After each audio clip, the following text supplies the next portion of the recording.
시청자 여러분 안녕하십니까?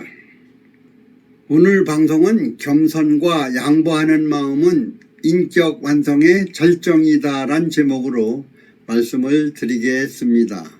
영국 옥스퍼드대 미술학과 교수이자 저명한 사회운동가인 존 러스킨은 겸손하고 양보하는 마음은 인격을 완성하는 데 있어서 절대 필요한 양식이다. 이러한 인격 완성의 양식이 떨어지면 사람들은 교만하고 약해진다라고 말을 했습니다. 또한 철학박사이자 음악박사, 신학박사, 의학박사와 목사이신 슈바이처 박사가 선교활동을 위해 아프리카로 가서 병원을 지을 때 나무를 베고 운반하고 못질하는 일을 직접 했습니다.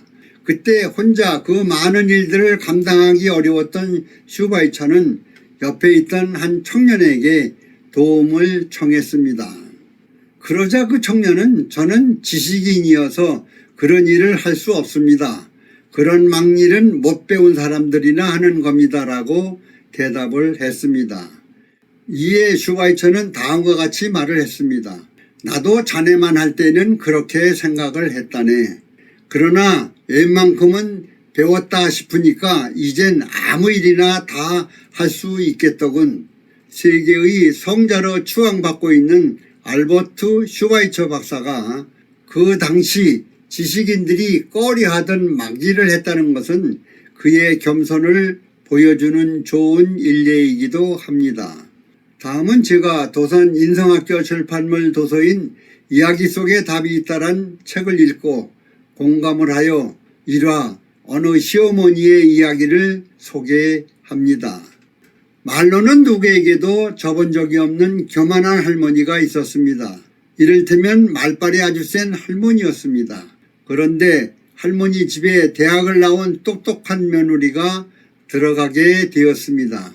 많은 사람들이 저 며느리는 이제 죽었다라며 걱정을 했습니다.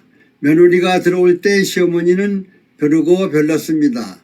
며느리를 처음에 꽉 잡아놓지 않으면 나중에 큰일 난다는 것이었습니다.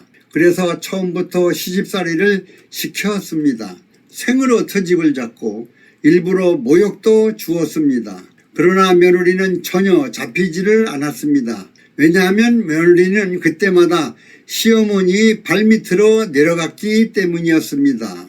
한 번은 시어머니가 느닷없이 친정에서 그런 것도 안 배워왔냐고 트집을 잡았지만 며느리는 공손하게 대답을 했습니다. 저는 친정에서 배워온다고 했어도 시집와서 어머니께 배우는 것이 더 많아요. 모르는 것은 자꾸 나무라시고 더 가르쳐 주세요 하고 머리를 조아리니 시어머니는 할 말이 없었습니다. 또 한 번은 그런 것도 모르면서 대왕 나왔다고 하느냐라고 시어머니는 공연히 며느리에게 모욕을 주었습니다. 그렇지만 며느리는 도리어 웃으며 요즘 대학 나왔다고 해도 옛날 초등학교 나온 것만도 못해요 어머니.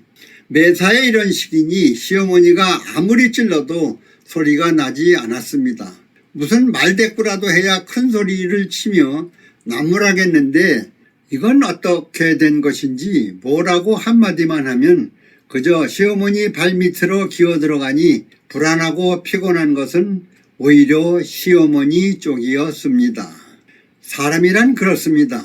저쪽에서 내려가면 이쪽에서 불안하게 됩니다. 그리고 이쪽에서 내려가면 반대로 저쪽에서 불안하게 됩니다. 그러니까 먼저 내려가는 사람이 결국 이기게 되는 것입니다. 그런데 사람들은 먼저 올라가려만 하니까 서로 피곤하게 되는 것입니다. 나중에 시어머니가 그랬다고 합니다. 너에게 졌으니 집안 모든 일은 네가 알아서 해라.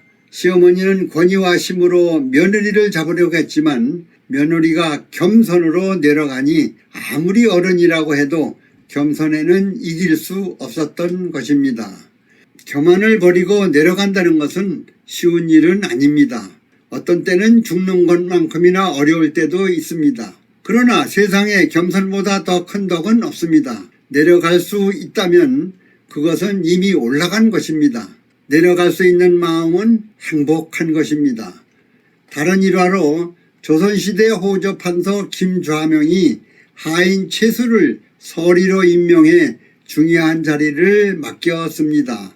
얼마 후 과부인 그의 어머니가 찾아와 그 직책을 떨고 다른 자리로 옮겨달라고 청을 했습니다. 이유를 묻자 어머니가 대답했습니다. 가난에 끼니를 잊지 못하다가 대감의 은덕으로 밥 먹고 살게 되었습니다. 이번에 중요한 직책을 맡자 부잣집에서 사위로 데려갔습니다. 그런데 아들이 처가에서 뱅이국을 먹으며 맛이 없어 못 먹겠다고 합니다. 부잣집에 장가들어 열흘 만에 사치한 마음이 이 같으니 재물을 관리하는 직무에 오래 있으면 큰 죄를 범하고 말 것입니다. 외아들이 벌받는 것을 그저 볼 수는 없습니다. 다른 일을 시키면서 쌀 몇 말만 내려주시오. 굶지 않게만 해주십시오. 김좌명 호조판서는 자식 사랑하는 마음과 정직한 어머니의 소원대로 정직한 마음씨를 가진 어머니 마음이 너무 훌륭해서 기꺼이 어머니 소원대로 해 주었다고 합니다. 우리나라 현 시국을 보면 국회가 제일 문제입니다. 국회의원의 권력과 특혜가 너무 많아 법조인들이 퇴직하거나 도중사표를 내고 더 좋은 국회로 가려고 해서 결국 국회도 법조인들이 다 장악했습니다.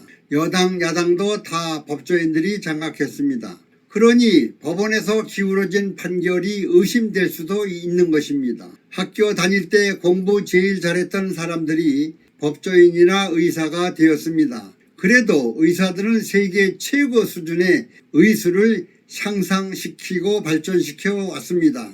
최고로 공부를 잘했던 법조인들은 세계적으로 존경받는 법조인들이 되었나 가슴에 손을 얹고 양심껏 생각해 보시기를 바랍니다. 공부를 최고로 잘하면 교만이 앞설 수 있습니다. 따라서 교만은 악으로 이어집니다. 배움은 깨달음이라고 했습니다. 깨달음은 잘못된 것을 아는 것입니다. 평소 사용하는 말과 행동에 그릇된 것을 하나하나 고쳐나가면 그릇이 큰 사람이 될 수 있다고 했습니다. 그릇이 큰 사람이 되면 사랑과 배려를 알게 됩니다. 오늘 방송은 여기서 마치겠습니다. 공감하시면 널리 퍼뜨려 주시면 고맙겠습니다. 끝까지 시청해 주셔서 대단히 고맙습니다.